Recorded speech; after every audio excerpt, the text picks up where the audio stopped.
Hello and welcome to EasyLearn 365 Business Regulation or Business Law class. കഴിഞ്ഞ ക്ലാസ്സിൽ നമ്മൾ discuss ചെയ്തിരുന്നത് ഡിസ്ചാർജ് ഓഫ് കോൺട്രാക്ട് എന്നതിനെ സംബന്ധിച്ചാണ് ഡീറ്റെയിൽ ആയിട്ട് നമ്മൾ പറഞ്ഞിരുന്നത്. ആ സമയത്ത് തന്നെ നമ്മൾ പറഞ്ഞൊരു ടേമാണ് അല്ലെങ്കിൽ ഡിസ്കസ് ചെയ്ത ടേമാണ് ബ്രീച്ച് ഓഫ് കോൺട്രാക്ട് എന്ന് പറയുന്നത്. കോൺട്രാക്റ്റിലെ ഒബ്ലിഗേഷൻസ് വയലേറ്റ് ചെയ്യുക അല്ലെങ്കിൽ പെർഫോം ചെയ്യാതിരിക്കുക, ഈ സിറ്റുവേഷൻ അല്ലെങ്കിൽ സിനാരിയോവിനെയാണ് നമ്മൾ ബ്രീച്ച് ഓഫ് കോൺട്രാക്ട് എന്നതുകൊണ്ട് വിശദമായിട്ട് പറഞ്ഞത്. ഈ ചാപ്റ്ററിൽ നമ്മൾ നോക്കുന്നത് what are the remedies for breach of contract. Breach of contract ഉണ്ടായാൽ എന്തൊക്കെയാണ് പരിഹാര മാർഗങ്ങൾ, കോൺട്രാക്ച്വലി എന്തൊക്കെ പരിഹാരങ്ങൾ നിയമപരമായിട്ട് നമുക്ക് ചെയ്തെടുക്കാൻ കഴിയും, അതാണ് നമ്മൾ ഈ ചാപ്റ്ററിൽ വിശദമായിട്ട് നോക്കുന്നത്. മുൻ ക്ലാസ് നിങ്ങൾ കേട്ടിട്ടില്ല എങ്കിൽ നിങ്ങൾക്ക് ലിങ്ക് ഞാൻ ഡിസ്ക്രിപ്ഷൻ ബോക്സിലിടാം. അത് കണ്ടതിന് ശേഷം തുടർന്നുള്ള വീഡിയോ നമ്മൾ കാണുക. അപ്പോൾ നിങ്ങൾക്കൊരു കണക്ഷൻ ലഭിക്കും, അല്ലെങ്കിൽ ഇത് പറയുന്ന പല ടേംസും മനസ്സിലാക്കാനായിട്ട് ബുദ്ധിമുട്ടുണ്ടാവും. നമുക്ക് വീഡിയോയിലേക്ക് കിടക്കാം. നമ്മൾ ഡിസ്കസ് ചെയ്യുന്നത് എന്താണ് ബ്രീച്ച് എന്നും അതുപോലെ റെമഡി എന്താണെന്നും ഡിഫറെൻറ്റ് ടൈപ്സ് ഓഫ് റെമഡീസ് എന്താണെന്നും നമ്മൾ വിശദമായിട്ട് നോക്കുന്നുണ്ട്. നമുക്കതിലേക്ക് കിടക്കാം.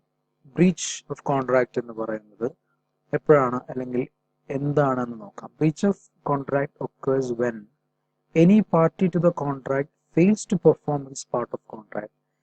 കോൺട്രാക്റ്റിലെ ഏതെങ്കിലും ഒരു പാർട്ടി തൻ്റെ ഭാഗം പൂർണ്ണമായും നിവർത്തിക്കാതെ വരുന്ന സിനാരിയോനെയാണ് നമ്മൾ ബ്രീച്ച് എന്നതുകൊണ്ട് അർത്ഥമാക്കുന്നത്. Any party to the contract makes it impossible for other party to perform his obligation under the contract. അപ്പോൾ ഒരു പാർട്ടി മറ്റൊരു പാർട്ടിയുടെ പെർഫോമൻസിനെ തടയുന്ന സിറ്റുവേഷനിലും അല്ലെങ്കിൽ ഇമ്പോസിബിൾ ആക്കുന്ന സിറ്റുവേഷനിലും നമുക്കിവിടെ ബ്രീച്ച് ഉണ്ടായി എന്ന് നമുക്ക് പറയാൻ കഴിയും. അപ്പോൾ തൻ്റെ ഭാഗം നിവർത്തിക്കാതിരിക്കുകയോ തൻ്റെ എക്സ് പാർട്ടി ആയിട്ടുള്ള തൻ്റെ അതർ പാർട്ടി ആയിട്ടുള്ള ആളുടെ പെർഫോമൻസിനെ തടയുകയോ, ഇത് രണ്ടും തന്നെ ബ്രീച്ച് എന്ന് നമുക്ക് പറയാനായിട്ട് കഴിയും. ബ്രീച്ചിനെ രണ്ട് രീതിയിൽ നമുക്ക് പറയാം. ഒന്ന് ആന്റിസിപ്പേറ്ററി ബ്രീച്ച് എന്ന് പറയാം. എന്താണത്? A party declares his intention of not performing the contract before the performance is due. Performance due ഡേറ്റിന് മുമ്പ് തന്നെ തന്റെ പെർഫോമൻസ് ചെയ്യുന്നില്ല എന്ന് അദ്ദേഹം വ്യക്തമാക്കുന്നതിനെയാണ് ആന്റിസിപ്പേറ്ററി ബ്രീച്ച് എന്ന് പറയാം. ഫോർ എക്സാമ്പിൾ, ഡിസംബർ 15 അല്ലെങ്കിൽ 20 ഒക്കെ ആയിട്ട് പെർഫോം ചെയ്യേണ്ട ഒരു കോൺട്രാക്റ്റ് ആണ്. അദ്ദേഹം ഒരു ഒക്ടോബർ അവസാനമോ അല്ലെങ്കിൽ നവംബർ ആദ്യമോ ഒക്കെ തന്നെ തന്റെ ഡ്യൂട്ടി ചെയ്യാൻ കഴിയില്ല എന്ന് കൃത്യമായിട്ട് നമ്മളോട് പറയുകയാണ്. അപ്പൊ ഏകദേശം ഒരു മാസം മുൻപ് തന്നെ നമ്മളോട് തന്റെ ബ്രീച്ചിനെ കുറിച്ച് നമ്മളെ അറിയിക്കുകയാണ്. അതിനെയാണ് നമ്മൾ ആന്റിസിപ്പേറ്ററി ബ്രീച്ച് എന്ന് പറയുന്നത്. ഡ്യൂ ഡേറ്റിന് മുൻപ് തന്നെ നമ്മൾ ബ്രീച്ച് അറിയിക്കുന്ന അതിന് സിനാരിയോയാണ്. ആക്ച്വൽ ബ്രീച്ച് എന്ന് പറയുന്നത് എപ്പോഴാണ് സംഭവിക്കുക? On due date to perform. നേരത്തെ പറഞ്ഞതുപോലെ ഡിസംബർ 15 പെർഫോം ചെയ്യേണ്ടത്. ആ പെർഫോം ചെയ്യേണ്ട ദിവസം അത് പെർഫോം ചെയ്യാതിരിക്കുന്ന സിനാരിയോ, അതാണ് ബ്രീച്ച്, ആക്ച്വൽ ബ്രീച്ച് എന്ന് പറയുന്നത്. അല്ലെങ്കിൽ during the course of performance, രണ്ടും ആക്ച്വൽ ബ്രീച്ച് ആണ്. ഫോർ എക്സാമ്പിൾ, ഒരു 5 ദിവസമായിട്ട് നടക്കുന്ന ഒരു മ്യൂസിക് ഷോ ആണെന്ന് വിചാരിക്കും. അപ്പോൾ അതൊരു 5 ദിവസവും ഒരാൾ പെർഫോം ചെയ്യുമ്പോൾ മാത്രമേ അത് എൻറ്റയർലി അദ്ദേഹത്തിന്റെ കോൺട്രാക്ച്വൽ ഒബ്ലിഗേഷൻ ഫുൾഫിൽ ആയി എന്ന് പറയാൻ കഴിയുള്ളൂ. ഏതെങ്കിലും ഒരു ദിവസം അദ്ദേഹം അത് ഫുൾഫിൽ ചെയ്യാതിരുന്നു കഴിഞ്ഞാൽ സ്വാഭാവികമായിട്ടും during the course of performance he has violated the contract എന്ന് നമുക്ക് വളരെ കൃത്യമായിട്ട് പറയാൻ കഴിയും. അപ്പൊ രണ്ട് രീതിയിലും നമുക്ക് ആക്ച്വൽ ബ്രീച്ച് സംഭവിക്കുന്നു എന്ന് നമുക്ക് പറയാൻ കഴിയും. ഇനി നമ്മൾ ബ്രീച്ച് ഓഫ് കോൺട്രാക്ടിന്റെ സിനാരിയോയിൽ എന്തുകൊണ്ടാണ് ഇങ്ങനെ ഒരു പ്രൊട്ടക്ഷൻ കൊടുക്കുന്നത് അല്ലെങ്കിൽ റെമഡി കൊടുക്കുന്നതെന്ന് ചോദിച്ചാൽ, protection of contractual expectations is the primary purpose of law of contract. Law of കോൺട്രാക്ടിന്റെ ഏറ്റവും വലിയ ഉദ്ദേശം എന്ന് പറയുന്നത് പാർട്ടീസിന് സംരക്ഷണം കൊടുക്കുക എന്നുള്ളതാണ്. And these expectations are met where parties perform their respective promises, but if any one party fails to perform his obligations and breach contract, the law provides certain remedies to the promisee. അപ്പോൾ contract perform ചെയ്യാനായിട്ടുള്ള നിയമപരമായിട്ടുള്ള എല്ലാ പരിരക്ഷയും കൊടുക്കുക എന്നുള്ളതാണ് Indian contract act ഉദ്ദേശിക്കുന്നത്. പക്ഷെ ഏതെങ്കിലും ഒരു വ്യക്തി അത് പെർഫോം ചെയ്യുന്നില്ല എങ്കിൽ അദ്ദേഹത്തിന് വരുന്ന എക്സ് പാർട്ടിക്ക് വരുന്ന നഷ്ടവും അതുപോലെ തന്നെ അദ്ദേഹത്തിന് വരുന്ന എല്ലാവിധമായിട്ടുള്ള ഫ്യൂച്ചർ ഒബ്ലിഗേഷൻസും അതിൽ നിന്നും അദ്ദേഹത്തെ സംരക്ഷിക്കുക എന്നുള്ളതായിട്ടുള്ള ഒരു ഉദ്ദേശമാണ് കോൺട്രാക്ട് ആക്ടിൽ ഉള്ളത്. അതിന് നമ്മൾ പറയുന്ന പേരാണ് remedies to breach of contract എന്ന് പറയുന്നത്. വിശദമായിട്ട് നമുക്ക് നോക്കാം. റെമഡി എന്ന് പറയുന്നത് എന്താണ്? A legal remedy is a court order that seeks to uphold a person's rights or to redress the breach of law. ഇവിടെ റെമഡി എന്ന് പറയുന്നത് ഒരു വ്യക്തിക്ക് എടുക്കാൻ കഴിയില്ല, മറിച്ച് കോടതിയാണ് യഥാർത്ഥത്തിൽ എന്താണ് റെമഡി എന്നുള്ളത് കൃത്യമായിട്ട് നിശ്ചയിക്കുന്നത്. കോടതിയിൽ കൂടെ മാത്രമേ നമുക്കൊരു ലീഗൽ റെമഡി കിട്ടുകയുള്ളൂ.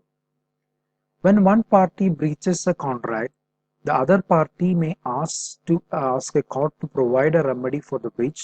The court may order the breaching party to pay money to the non-breaching party. കോടതിയിൽ നമ്മൾ അപേക്ഷിക്കുമ്പോൾ കോടതിയാണ് കൃത്യമായ ഒരു തീരുമാനം ഇതിനകത്ത് പറയുന്നത്. ഇനി ഏതൊക്കെ തരത്തിലുള്ള റെമഡീസ് ആണുള്ളത്? Suit for rescission, suit for damages, suit for quantum meruit, suit for specific performance, suit for injunction. ഈ 5 തരത്തിലുള്ള റെമഡീസ് ആണ് നമുക്ക് ബ്രീച്ച് സംഭവിക്കുമ്പോൾ നമുക്ക് എടുക്കാനായിട്ട് കഴിയുക. പക്ഷെ ഇതിൽ ഏത് വേണമെന്നുള്ളത് നമുക്ക് റിക്വസ്റ്റ് ചെയ്യാമെങ്കിലും കോടതിയാണ് ഇതിനകത്ത് ഫൈനൽ ഡിസിഷൻ എടുക്കേണ്ടി വരിക. ഓരോ റെമഡീസും വളരെ വിശദമായിട്ട് നമുക്ക് നോക്കാം. സ്യൂട്ട് ഫോർ റിസിഷൻ എന്ന് പറഞ്ഞാൽ എന്താണ്? The term rescission refers to the cancellation of the contract. നമ്മളിവിടെ ഈ പിക്ചറിൽ കാണുന്ന പോലെ കോൺട്രാക്ട് ക്യാൻസൽ ചെയ്യുക എന്ന് പറയുന്നതിന്റെ മറ്റൊരു വേർഡാണ് റിസിഷൻ ചെയ്യുക അല്ലെങ്കിൽ റിസൈഡ് ചെയ്യുക എന്ന് പറയാം. കോൺട്രാക്ട് ക്യാൻസൽ ചെയ്യുക. ഫ്യൂച്ചറിൽ നമ്മൾ ഇനി പെർഫോമൻസുമായിട്ട് മുന്നോട്ട് പോകുന്നില്ല. In such cases, if one party has broken his contractual relations, the other party may treat the breach as discharge and refuse to perform this part of a performance. അപ്പോൾ അവിടെ already നമ്മളൊരാള് breach സംഭവിച്ചു കഴിഞ്ഞാൽ other സൈഡിൽ നിൽക്കുന്ന പാർട്ടിക്ക് ഈ കോൺട്രാക്റ്റുമായിട്ട് മുന്നോട്ട് പോകണമോ വേണ്ടയോ എന്ന് തീരുമാനിക്കാം. സ്വാഭാവികമായിട്ടും നഷ്ടം വരുത്തിക്കൊണ്ട് ആരും ആ കോൺട്രാക്റ്റുമായിട്ട് മുന്നോട്ട് പോവില്ല. ആ കോൺട്രാക്റ്റ് ഡിസ്ചാർജ്ഡ് ആയി അല്ലെങ്കിൽ കംപ്ലീറ്റ് ആയി എന്ന് കണക്കാക്കിക്കൊണ്ട് തൻ്റെ ഉത്തരവാദിത്തങ്ങളിൽ നിന്നും അദ്ദേഹത്തിന് മാറി നിൽക്കാം. ആ കോൺട്രാക്റ്റ് നമുക്ക് ക്യാൻസൽ ചെയ്തതായിട്ട് കണക്കാക്കാനായിട്ട് സാധിക്കും. Thus, in case of rescission of contract, the aggrieved or injured party is discharged from all his obligations of the contract. അപ്പോൾ ആർക്കാണോ നഷ്ടമുണ്ടായിട്ടുള്ളത് ആ വ്യക്തി തുടർന്ന് കോൺട്രാക്റ്റിലെ തൻ്റെ ഒബ്ലിഗേഷൻസ് പൂർത്തീകരിക്കേണ്ട ആവശ്യം വരുന്നില്ല. Under following cases, the court may refuse to grant rescission. ചില സിറ്റുവേഷൻസിൽ പറഞ്ഞതുപോലെ കോടതിയാണ് തീരുമാനമെടുക്കേണ്ടത്. കോടതി ചിലപ്പോൾ റെസിഷൻ ഗ്രാൻഡ് ചെയ്യാൻ താല്പര്യപ്പെട്ടില്ല. ഏതൊക്കെ സിറ്റുവേഷൻ ആണ്? The parties cannot be restored to the original positions due to changed circumstances. ചില ഇവിടെ റെമഡി എന്ന് പറയുന്നത് അല്ലെങ്കിൽ റെസിഷനിൽ നമ്മൾ റെസിഷൻ ചെയ്യാനായിട്ട് അനുവദിക്കുന്നു എന്ന് പറയുന്നത് തൻ്റെ ഒറിജിനൽ പൊസിഷനിലേക്ക് പോവുക എന്നുള്ള ഒരു സിനാരിയോയിലാണ്.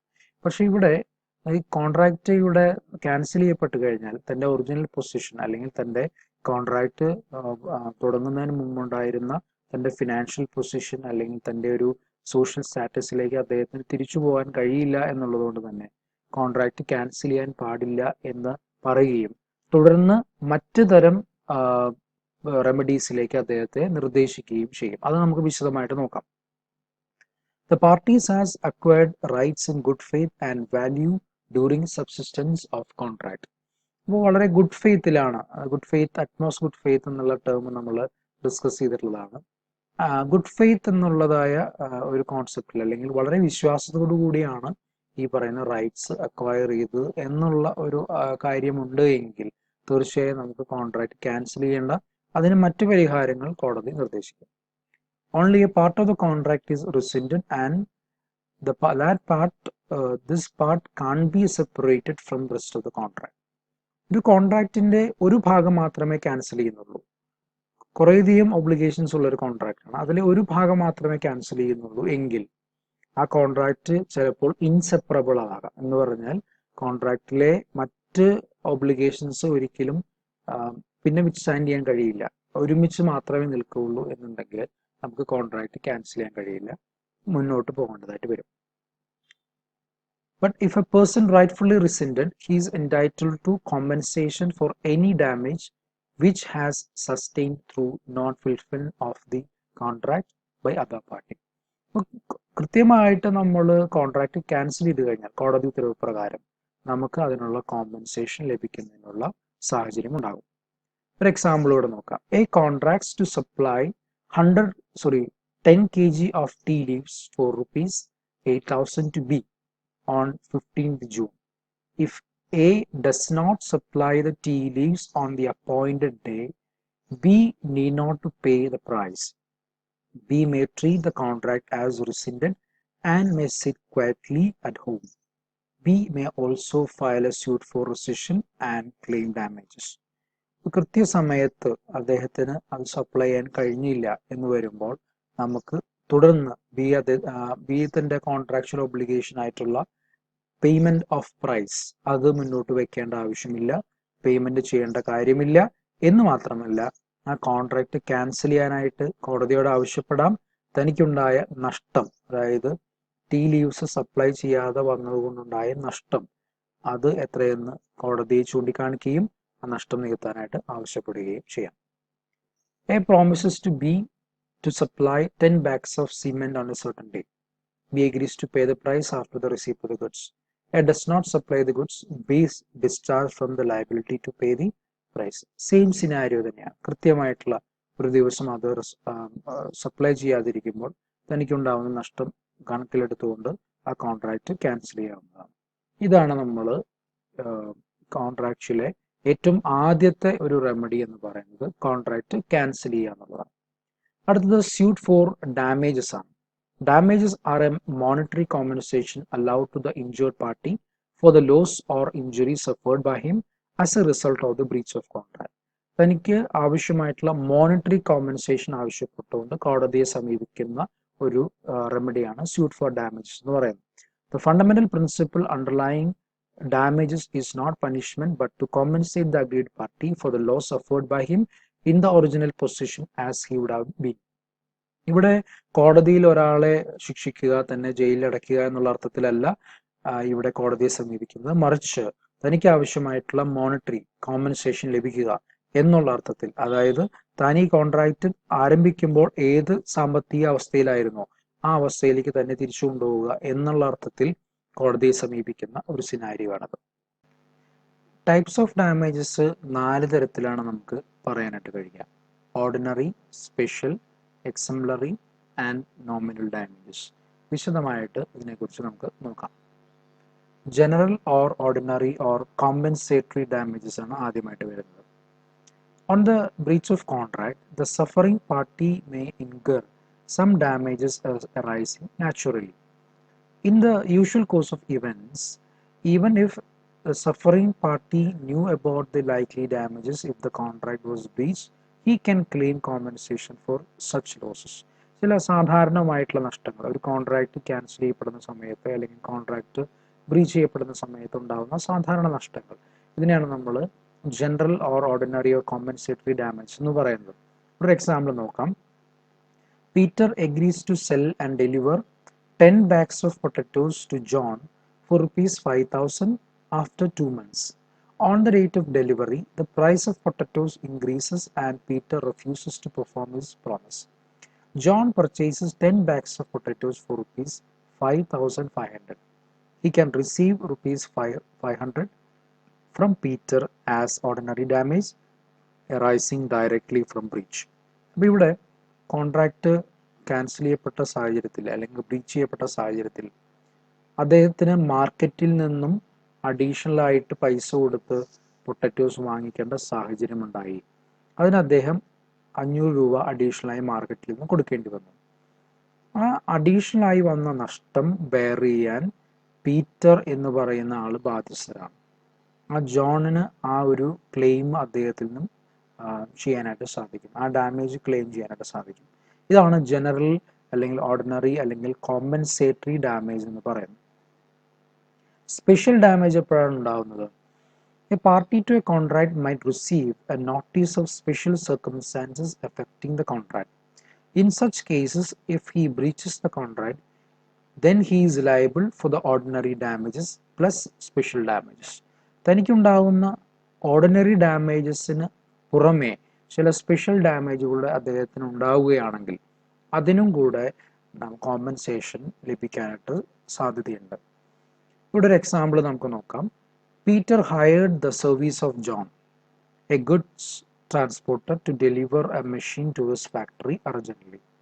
He also informed John that his business has stopped for want of the machine. However, John delayed the delivery of the machine by an unreasonable amount of time. Peter missed out a huge order since he did not have the machine with him. ഇവിടെ കൃത്യമായിട്ട് ഒരു notice അദ്ദേഹം കൊടുത്തിരുന്നു. അതാണ് ഇവിടെ പറയുന്ന receive a notice of special circumstances affecting the contract എന്ന് പറയുന്നത്. പീറ്റർ എന്ന് പറയുന്ന വ്യക്തി ജോണിന്റെ സർവീസ് എടുക്കാൻ ട്രാൻസ്പോർട്ടറെ. അദ്ദേഹം പീറ്റർ ജോണോട് പറഞ്ഞിരുന്നു, താൻ ഇവിടെ മെഷീനറി ഇല്ലാതെ തൻ്റെ പ്ലാന്റ് ഇവിടെ സ്റ്റോപ്ഡ് ആണ്, അതുകൊണ്ട് എത്രയും പെട്ടെന്ന് മെഷീനറി എത്തിക്കണം എന്ന് നോട്ടീസ് കൊടുത്തിരുന്നു. എന്നാൽ ജോൺ വളരെ അൺറീസണബിൾ ആയിട്ട് അതിൻ്റെ ഡെലിവറി നീട്ടിക്കൊണ്ടു പോവുകയാണ് ചെയ്തത്. അതുകൊണ്ട് തന്നെ കൃത്യമായ അദ്ദേഹത്തിന് വലിയൊരു ഓർഡർ നഷ്ടപ്പെടുന്ന സാഹചര്യം ഉണ്ടായി. അപ്പോൾ തനിക്കുണ്ടായ നോർമൽ പ്രൊഡക്ഷൻ ലോസിനുപരിയായിട്ട് ഒരു വലിയ ഓർഡർ അദ്ദേഹത്തിന് നഷ്ടപ്പെടുകയും അത് വഴിയായിട്ട് അദ്ദേഹത്തിന് ഒരു ഹ്യൂജ് ലോസ് ഉണ്ടാവുകയും ചെയ്തു. ഇത് സ്പെഷ്യൽ ഡാമേജ് എന്ന ഗണത്തിൽപ്പെടുന്ന ഒരു നഷ്ടമാണ്. അപ്പോൾ കൂടുതലായിട്ട് ഉള്ള നഷ്ടം നികത്താനായിട്ട് ജോണിൽ നിന്നും claim വാങ്ങിക്കാവുന്നതാണ്. In this case, Peter can claim compensation from John. The compensation amount will include the amount of profit he could have made by running his factory during the period of delay. However, he cannot claim the profits that he would have made if he got the contract, since John was not made aware of the same. ഇപ്പോൾ contract വഴി ഉണ്ടാകാമായിരുന്ന profit അതിന് നഷ്ടപ്പെട്ടു. ആ നഷ്ടം അദ്ദേഹത്തിൽ നിന്ന് നികത്താം എന്നുള്ളതാണ് കൃത്യമായിട്ട് പറയുന്നത്. ഇനി ഈ ജോൺ മിഷനറി ഡെലിവറി ചെയ്യില്ല എന്ന് കൃത്യമായി അദ്ദേഹത്തിനോട് പറഞ്ഞിരുന്നു എന്ന് വിചാരിക്കുക. അങ്ങനെയാണെങ്കിൽ ആ ക്ലെയിമുമായിട്ട് മുന്നോട്ട് പോകാൻ കഴിയില്ല. കാരണം അദ്ദേഹത്തിന് ആ സമയത്ത് തന്നെ കോൺട്രാക്റ്റ് റിസൈൻഡ് ചെയ്യാനും മറ്റൊരു കോൺട്രാക്റ്റ് വെക്കാനും സാധിക്കുമായിരുന്നു. അതുകൊണ്ട് തന്നെ ആ ഒരു ക്ലെയിമിന് അവിടെ സാധ്യതയില്ല.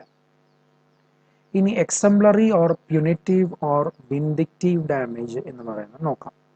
These damages are awarded against the party who has committed a breach of contract with the object of punishing the erring as defaulting party and to compensate the aggrieved party. ഒരു വ്യക്തിയെ വളരെ പർപ്പസ്ഫുള്ളായിട്ട് മാനസികമായിട്ടും അതുപോലെ തന്നെ അദ്ദേഹത്തിന് ആത്മാഭിമാനത്തിന് നഷ്ടം വരുന്ന രീതിയിലും കൂടെ അദ്ദേഹത്തെ പണിഷ് ചെയ്യുക എന്നുള്ള അർത്ഥത്തിൽ ചെയ്യുന്ന ഡാമേജസ് ആണ് exemplary, punitive or vindictive damages എന്ന് പറയുന്നത്. There are two scenarios for awarding vindictive or exemplary damages. Breach of promise to marry because it causes injury to his or her feelings.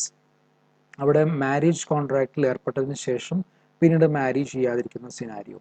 അവിടെ വിവാഹം നടക്കുന്നില്ല എന്നുള്ളത് മാത്രമല്ല, അത് അദ്ദേഹത്തിന് ഉണ്ടാക്കാവുന്ന സോഷ്യൽ ആൻഡ് മെന്റൽ ഹാം അല്ലെങ്കിൽ അദ്ദേഹത്തിന് ഉണ്ടാക്കാവുന്ന നഷ്ടം. ആ ഒരു അർത്ഥത്തിൽ കൂടിയാണ് ഇവിടെ എക്സംപ്ലറി ഡാമേജ് പറയുന്നത്. And wrongful dishonor of check by a banker because it causes loss of reputation and credibility.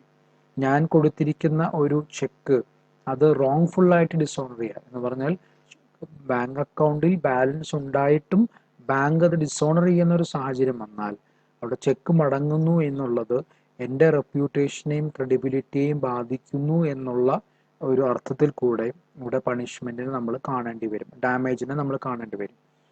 അത്തരം ഡാമേജസ് ആണ് നമ്മൾ എക്സംപ്ലറി ഡാമേജസ് എന്നുള്ള ഗണത്തിൽ പെടുത്തുന്നത്. In case of wrongful dishonor of check from businessman, the compensation will include exemplary damage even if he has not suffered any financial loss. ഒരു trader അല്ലെങ്കിൽ businessman ആണെങ്കിൽ അദ്ദേഹത്തിന് ചെക്ക് മടങ്ങിയതുകൊണ്ട് യാതൊരു തരത്തിലുള്ള ഫിനാൻഷ്യൽ ലോസ് ഉണ്ടായില്ലെങ്കിൽ പോലും അവിടെ നഷ്ടം നികത്താൻ അല്ലെങ്കിൽ ഡാമേജിന് ക്ലെയിം ചെയ്യാൻ റൈറ്റ് ഉണ്ട്.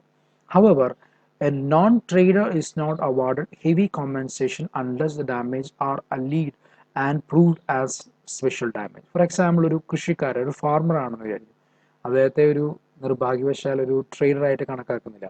അതുകൊണ്ട് തന്നെ അദ്ദേഹത്തിന് വരുന്ന ഇത്തരം എക്സംപ്ലറി അല്ലെങ്കിൽ പ്യൂണിറ്റീവ് ഡാമേജസ് ഒന്നും തന്നെ ഹെവി കോമ്പൻസേഷന് നമുക്ക് ക്ലെയിം ചെയ്യാൻ കഴിയുന്നതല്ല. ഇനി നോമിനൽ ഡാമേജസ് നോക്കാം. If a party to a contract files a suit for losses but proves that while there has been a breach of contract, he has not suffered any real loss, then compensation for nominal damages is awarded. Thus, this is done to establish the right to decree for breach of contract. Also, the amount can be as low as ₹1. അദ്ദേഹത്തിന് ഒരു കോൺട്രാക്റ്റിന്റെ breach കൊണ്ട് കാര്യമായിട്ടുള്ള ഒരു നഷ്ടമൊന്നും ഉണ്ടായിട്ടില്ലെങ്കിൽ പോലും ഒരു nominal ഡാമേജിന് വേണമെങ്കിൽ claim ചെയ്യാം. വളരെ നെഗ്ലിജിബിൾ ആയിട്ടുള്ള, അതായത് ഒരു ശിക്ഷ അല്ലെങ്കിൽ പണിഷ്മെന്റ് എന്ന നിലയിൽ ഒരു നോമിനൽ ഡാമേജിന് വേണമെങ്കിൽ കോടതിയിൽ റിക്വസ്റ്റ് കൊടുക്കാം, കോടതിക്ക് വേണമെങ്കിൽ അത് അവാർഡ് ചെയ്യുകയും ചെയ്യാം. ഒരു രൂപ പോലും, അല്ലെങ്കിൽ വളരെ നോമിനലായിട്ടുള്ള ₹1 പോലും വേണമെങ്കിൽ ഒരു നോമിനൽ ഡാമേജ് ആയിട്ട് അവിടെ കൺസിഡർ ചെയ്യപ്പെടാവുന്നതാണ്. അത്തരത്തിൽ നമുക്ക് ബ്രീച്ച് ഓഫ് കോൺട്രാക്റ്റിൽ പറയുന്ന ചെറിയ നഷ്ടങ്ങൾക്ക് പോലും, അല്ലെങ്കിൽ റിയൽ ലോസ് ഉണ്ടായില്ലെങ്കിൽ പോലും വേണമെങ്കിൽ ബ്രീച്ച് ഉണ്ടായിക്കഴിഞ്ഞാൽ ഒരാൾക്ക് കോടതിയെ സമീപിച്ചുകൊണ്ട് ചെറിയ പണിഷ്മെന്റുകൾ മറ്റു വ്യക്തിക്ക് കൊടുക്കാനായിട്ട് കഴിയും. Nominal damages are awarded to the aggrieved party when there is only technical violation of the legal rights. Here, no substantial loss is caused. These damages are very small in amount. They are awarded simply to recognize the right of the party to claim damages for the breach of contract. അവിടെ ആ ഒരു technical നഷ്ടത്തിന് അല്ലെങ്കിൽ ടെക്നിക്കലായിട്ടുള്ള വയലേഷന് അദ്ദേഹത്തിനുള്ള right recognise ചെയ്യുക എന്ന ഒരു അർത്ഥത്തിൽ മാത്രമാണ് കോടതി ഇത്തരം ഡാമേജസ് അനുവദിച്ചു കൊടുക്കുന്നത്. ഇവിടെ ഒരു എക്സാമ്പിൾ നോക്കാം. A contracted to purchase a scooter from B, a dealer, but he failed to purchase the scooter. However, the demand for the scooter far exceeded the supply, and B could sell the scooter agreed to be purchased without loss of profit. B is entitled only to nominal damages. A ബിയിൽ നിന്നും, അതായത് ഡീലറായിട്ടുള്ള സ്കൂട്ടറിന്റെ ഡീലറായിട്ടുള്ള ബിയുമായിട്ടുള്ള contract ആണ്. പക്ഷെ A ആ scooter വാങ്ങിക്കുന്നില്ല, contract cancel ആയി പോകുന്നു അല്ലെങ്കിൽ breached ആവുന്നു. പക്ഷെ ആ സ്കൂട്ടറിന് മാർക്കറ്റിൽ നല്ല ഡിമാൻഡ് ഉണ്ട്. ബിക്ക് ആ സ്കൂട്ടർ മറ്റൊരു വ്യക്തിക്ക് വിൽക്കാനായിട്ട് കഴിയും. അതുകൊണ്ട് തന്നെ അവിടെ ഒരു ആക്ച്വൽ നഷ്ടം ഉണ്ടാകുന്നില്ല. എങ്കിൽ പോലും ബിക്ക് എക്കെതിരായിട്ട് കേസ് കൊടുക്കുകയും ചെറിയൊരു ഡാമേജ് ക്ലെയിം ചെയ്യാനും സാധിക്കും. അതിൻ്റെ കാരണം കോൺട്രാക്ച്വൽ ഒരു സേഫ്റ്റി ഉറപ്പുവരുത്തുക, കോൺട്രാക്റ്റിൻ്റെ ഒരു റൈറ്റിൻ്റെ ഉറപ്പ് നമുക്ക് ലഭിക്കുന്നതിന് വേണ്ടി മാത്രം നമ്മൾ കോടതിയെ സമീപിക്കാം. നോർമൽ കേസിൽ ഇതാരും ചെയ്യാറില്ല, പക്ഷെ അതിനുള്ള സാധ്യത കോൺട്രാക്ട് ആക്ടിൽ ഉണ്ട് എന്ന് പറഞ്ഞു മാത്രം. റൂൾസ് റിഗാർഡിംഗ് ഡാമേജസ് നോക്കാം. Damages must be naturally arise in the usual course of things from such breach. That is, the damage must be the proximate or direct consequence of the breach of contract. Damage എന്ന് പറയുന്നത് proximate അല്ലെങ്കിൽ direct consequence ആയിരിക്കണം. Contract breach നടക്കുന്നതിൻ്റെ ഭാഗമായിട്ട് ഡയറക്റ്റായിട്ട് സംഭവിക്കുന്ന കോൺസിക്വൻസസിന് മാത്രമേ damage എന്ന ഗണത്തിൽ നമുക്ക് പെടുത്താൻ കഴിയുള്ളൂ. And the aggrieved party must have suffered damage by breach of contract.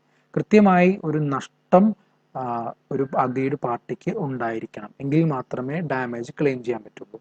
And damages are awarded to compensate the loss caused by a party, but not to punish the party at default for the breach of contract. ഞാൻ നേരത്തെ പറഞ്ഞതുപോലെ financial loss compensate ചെയ്യുക എന്ന അർത്ഥത്തിൽ മാത്രമാണ് നമ്മൾ damage consider ചെയ്യപ്പെടുന്നത്.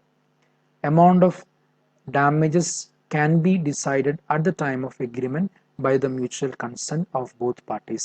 എത്രയായിരിക്കും നമുക്ക് ബ്രീച്ച് ഉണ്ടായാൽ ഉണ്ടാകാവുന്ന ഡാമേജ് എന്നുള്ളത് നമുക്ക് കോൺട്രാക്റ്റ് വെക്കുന്ന സമയത്ത് തന്നെ, കോൺട്രാക്റ്റ് ഉണ്ടാകുന്ന സമയത്ത് തന്നെ മ്യൂച്വൽ കൺസെൻറ്റോടുകൂടി നമുക്ക് രണ്ട് പാർട്ടീസിനും തീരുമാനിക്കാവുന്നതാണ്. ആ ഒരു നഷ്ടത്തിൻ്റെ അടിസ്ഥാനത്തിലായിരിക്കും പിന്നീട് കോടതിയിൽ നമ്മളത് പ്രൂവ് ചെയ്യുകയും ആ കോമ്പൻസേഷൻ വാങ്ങിച്ചെടുക്കുകയും ചെയ്യേണ്ടത്.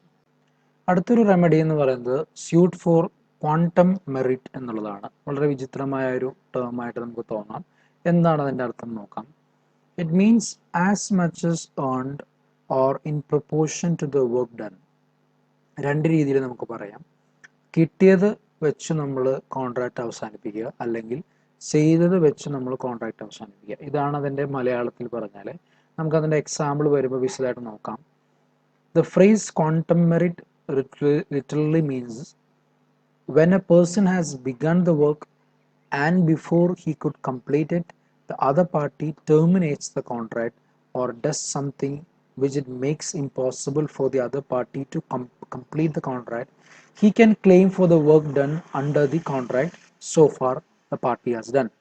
അപ്പോൾ ഒരു വ്യക്തി ചെയ്തുകൊണ്ടിരിക്കുന്ന സമയത്ത് താൻ അവിടെ വെച്ച് അത് അവസാനിപ്പിക്കുകയോ അല്ലെങ്കിൽ മറ്റൊരു വ്യക്തി പറയുകയാണ്, അല്ലെങ്കിൽ തൻ്റെ കോൺട്രാക്റ്റിലെ അതർ പാർട്ടി പറയുകയാണ് ഇവിടെ വെച്ച് കോൺട്രാക്റ്റ് അവസാനിപ്പിക്കണം എന്ന് പറയുകയാണെങ്കിൽ താൻ എത്രത്തോളം വർക്ക് കംപ്ലീറ്റ് ചെയ്തോ അത്രത്തോളം വർക്കിന് കോമ്പൻസേഷൻ ചോദിച്ചുകൊണ്ട് കോടതിയെ സമീപിക്കാവുന്ന ഒന്നാണ് സ്യൂട്ട് ഫോർ ക്വാണ്ടം മെറിറ്റ് എന്ന് പറയുന്നത്. എക്സാമ്പിൾ നോക്കാം. P agreed to write a volume on ancient armor to be published in a magazine owned by C. For this, P was to receive £100 on completion. When P had completed part of work but not the whole, C abandoned the magazine. P was held entitled to get damages for breach of contract and a payment counter merit for the part already completed. ഇവിടെ ഒരു book എഴുതാൻ ആവശ്യപ്പെടുകയാണ്. P ആണ് book എഴുതുന്നത്, C ആണ് അതിൻ്റെ magazine on ചെയ്യുന്നത്. പക്ഷേ അതിൻ്റെ റെമ്യൂണറേഷൻ ഒക്കെ ഫിക്സ് ചെയ്തു £100 ആണ്. പക്ഷേ ഇടയ്ക്ക് വെച്ച് ഒരു പാർട്ട് എഴുതിയതിന് ശേഷം സി തൻ്റെ മാഗസിൻ തന്നെ അവസാനിപ്പിക്കുകയാണ്. പക്ഷെ പിക്ക് ചെയ്ത വർക്കിന് അല്ലെങ്കിൽ എഴുതിയ അത്രയും ഭാഗത്തിനുള്ള കോമ്പൻസേഷൻ കൊടുക്കാൻ സി ബാധ്യസ്ഥനാണ് എന്നുള്ളതാണ് ഇതിൽ ക്വാണ്ടം മെറിറ്റ് കൊണ്ട് ഉദ്ദേശിക്കുന്നത്. ഇനി അടുത്തുന്നത്, A engages B a contractor to build a three-storied house. After the part of the house is constructed, A prevents B from working anymore. B, the contractor, is entitled to get reasonable compensation for work done under the doctrine of quantum merit in addition to the damages for breach of contract. ഇവിടെ B എന്നുള്ള contractor തന്നെ എയുടെ ഭവനം പണിതുകൊണ്ടിരിക്കുകയാണ് അല്ലെങ്കിൽ വീട് പണിതുകൊണ്ടിരിക്കുകയാണ്. പക്ഷേ ഇടയ്ക്ക് വെച്ച് ഓണർ തന്നെ പറയുകയാണ് ഇനി അതിൻ്റെ പണി മുന്നോട്ട് പോകണ്ട എന്നുള്ള നിലയിൽ. അവിടെ നമ്മുടെ പെർഫോമൻസ് ഇമ്പോസിബിൾ ആവുന്ന സിനാരിയോ ആണ്. അപ്പോൾ കോൺട്രാക്ടർ എത്രത്തോളം വർക്ക് ചെയ്തുവോ അത്രത്തോളം വർക്കിനുള്ള കോമ്പൻസേഷൻ കൊടുക്കാൻ എ എന്ന് പറയുന്ന ആള് ബാധ്യസ്ഥനാണ് എന്നുള്ളതാണ് ഇവിടെ പറയുന്നത്.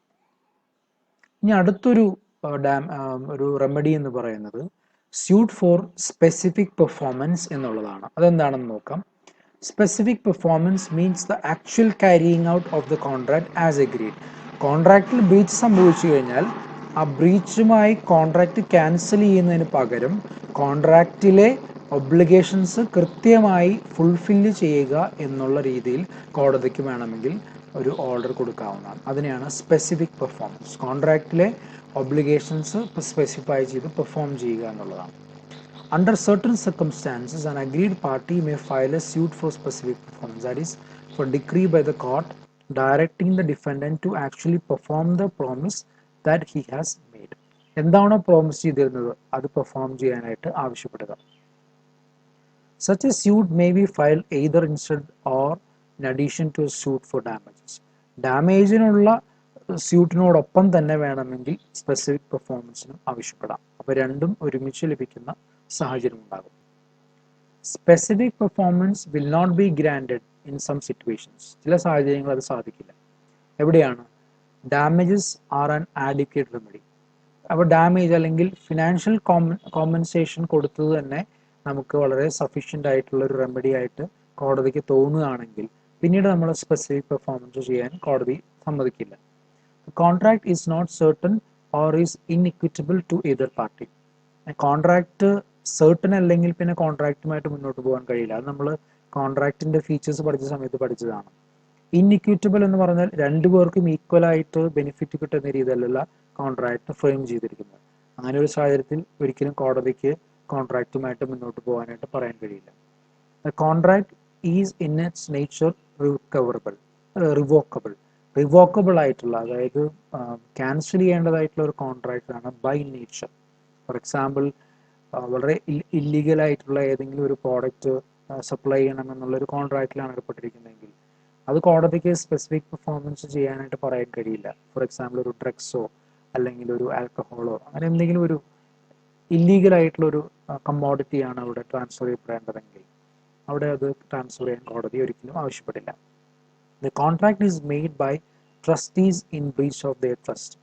ട്രസ്റ്റ് ചെയ്തിട്ടുള്ള കോൺട്രാക്റ്റ് ആണെങ്കിൽ, ട്രസ്റ്റീസ് വരുത്തിയിട്ടുള്ള ബ്രീച്ച് ആണെങ്കിൽ ആ കോൺട്രാക്റ്റുമായിട്ട് മുന്നോട്ട് പോകാൻ കഴിയില്ല. ബിക്കോസ് അവരുടെ ആ ട്രസ്റ്റീസിൻ്റെ അല്ലെങ്കിൽ അതിൽ ഉൾപ്പെട്ടിട്ടുള്ള വ്യക്തികളുടെ വിശ്വാസ്യതയെ ചോദ്യം ചെയ്യുന്ന ഒന്നാണ്. അതുകൊണ്ട് തന്നെ ആ വ്യക്തികളെ മാറ്റി മറ്റ് വ്യക്തികളെ റീപ്ലേസ് ചെയ്യാനായിട്ട് കോടതി ആവശ്യപ്പെടും. The contract is of personal nature.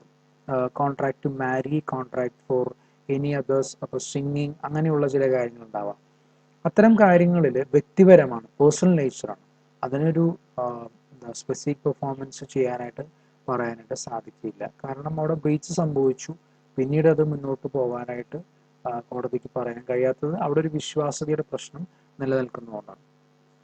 ചില എക്സാമ്പിൾസ് കൂടെ നമുക്ക് പറയാം.